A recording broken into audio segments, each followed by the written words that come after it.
Today I am going to speak on two technical indicators for stock market operations. One is called momentum.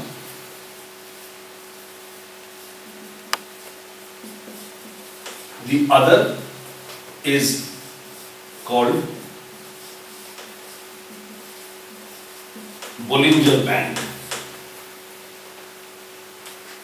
Standalone, these two indicators have significant implications with respect to stock market timing.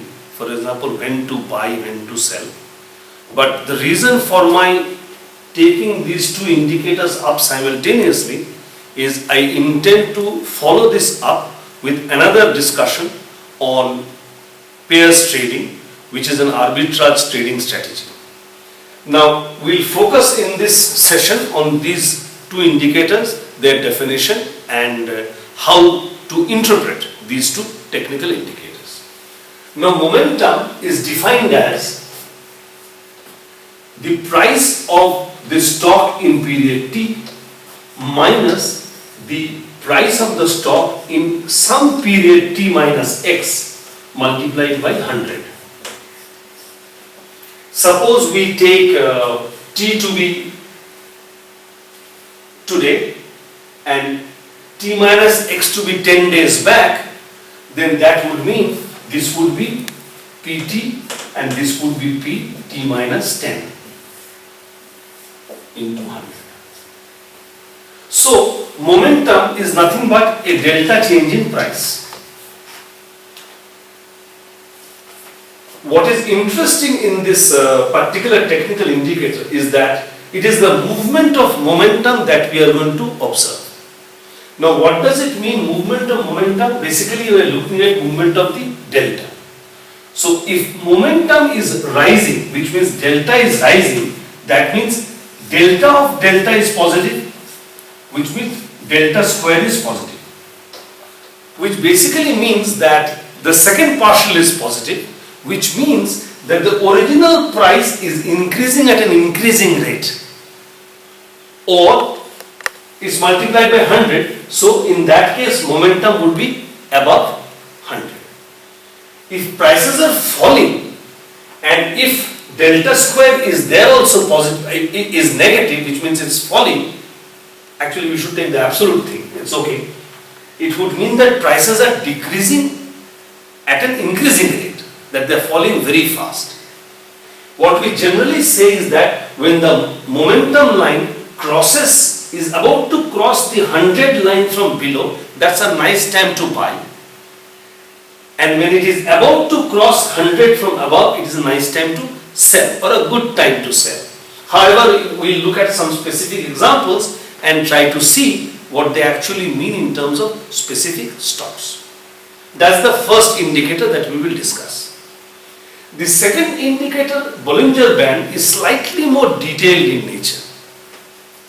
It goes like this, the definition goes like this. It basically says that if I take a time series of a price line, then what the Bollinger band does is that it takes a 20-day moving average of this price line and then it takes a plus minus 2 times the standard deviation and constructs a upper band and a lower band.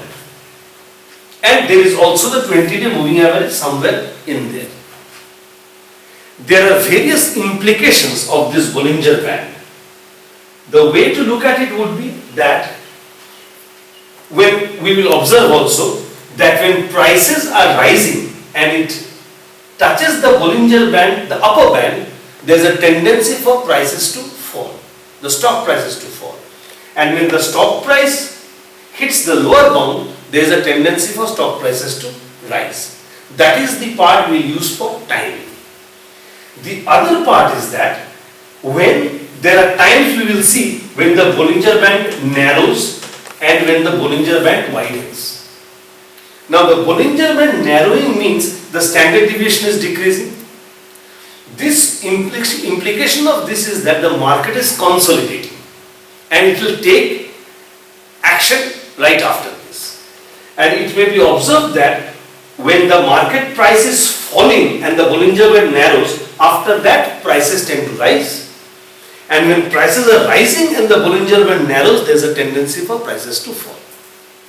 So this acts as a upper bound and this acts as a lower bound. Further, we will observe that generally in applied financial research, we generally say that stock prices, the volatility of stock prices are not always the same, and hence generalized least squares like Garch etc. are used. We will observe from the diagram that it is indeed so, because we will see that the Bollinger Band at times widens, at times narrows over a different. Hence, volatility of prices does not remain constant throughout.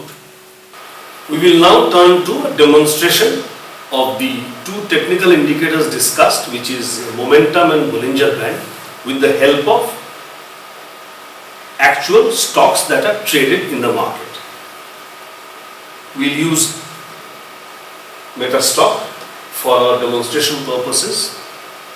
We will go and choose a stock that is traded in the Indian markets, and we choose, say, Hindalco Industries for our demonstration.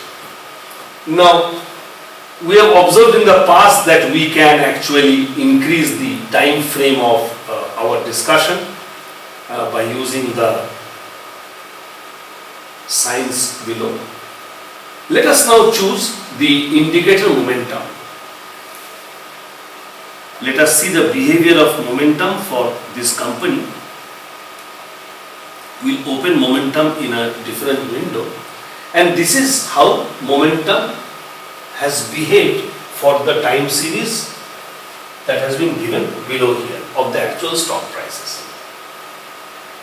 Notice first that the momentum line moves up and down the 100 line, because as we have discussed in the past, momentum is defined as price today minus price x days into 100.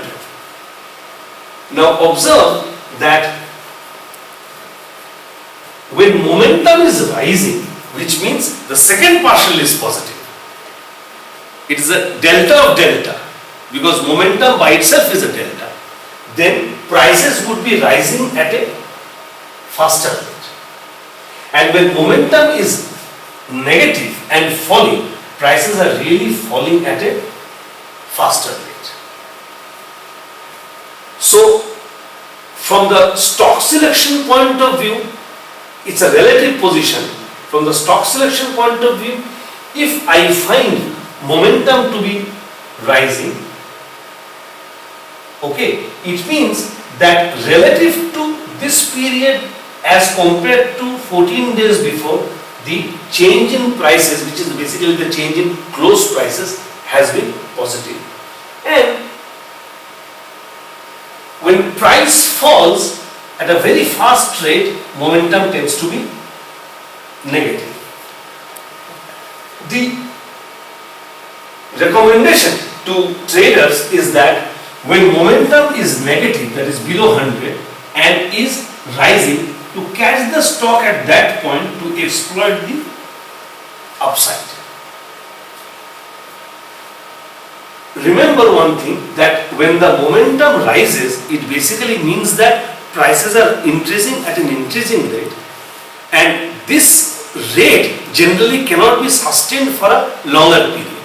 And hence, the moment momentum starts rising, one should be careful that prices are going to fall after that.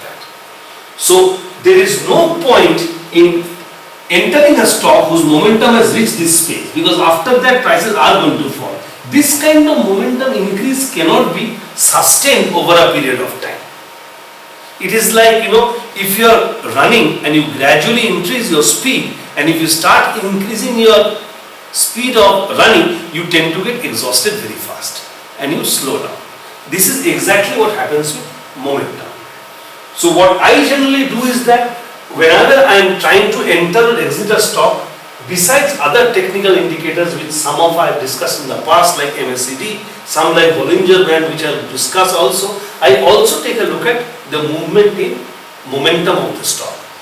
Even if all other indicators give me a buy signal, if momentum I see has increased significantly, I stay away from the market.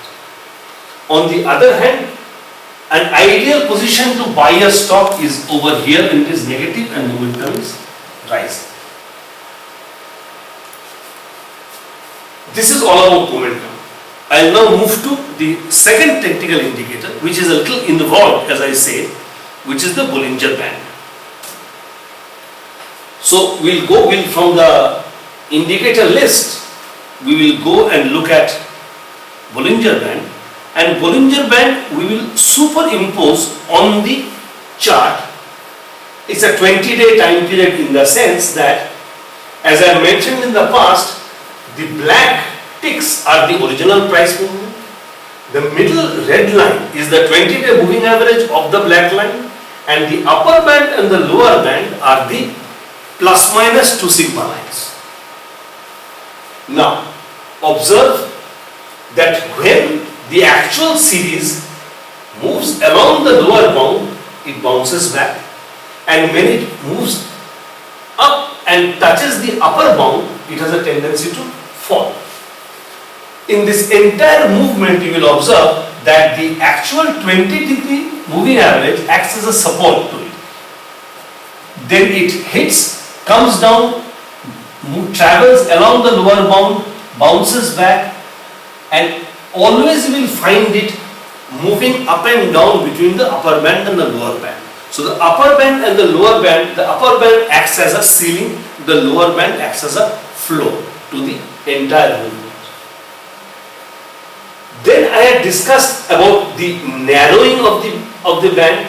If you observe that in a downswing gradually, when it narrows, it bounces back.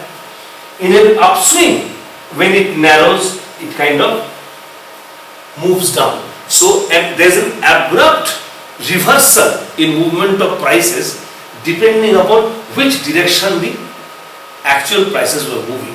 If the price is moving down and it narrows, prices will rise. If the prices are moving up and the band narrows, prices are going to fall after that. It kind of happens with kind of regularity. So what you can say is that there are various ways of looking at the Bollinger Band. First, whether the price is hitting the ceiling. If it is close to the ceiling, let it fall, then you buy. If it is hitting sell. When it is hitting about to hit the floor, it's a nice time to buy. But one thing remember, when the actual price line goes below the lower bound or above the upper bound, it is an indication for the trend to continue. That in order to know whether the trend will continue, we try to see whether the actual price line has crossed the upper or the lower bound. Let us take another example. Let us take movement in another stock.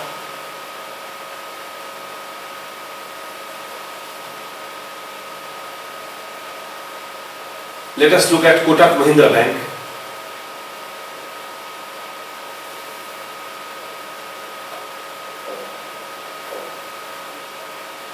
Let us use both the indicators simultaneously now. We use the Bollinger Band here. See the same story. When prices are rising, upper bound, prices are falling, lower bound. So, when suppose over here, when prices started falling, cross the 20-degree line, a 20-day moving average line, and fell, if one had purchased at that point, there was a gain to be made. When prices hit the upper band and you see it has crossed, the trend continues, and this is a nice time to sell because after that prices fell. Again, when prices decreased and hit the lower bound, nice time to buy. So you will find prices moving between the upper band and the lower band, and there is a significant opportunity to make money in the process. Compound this technical indicator with the momentum indicator.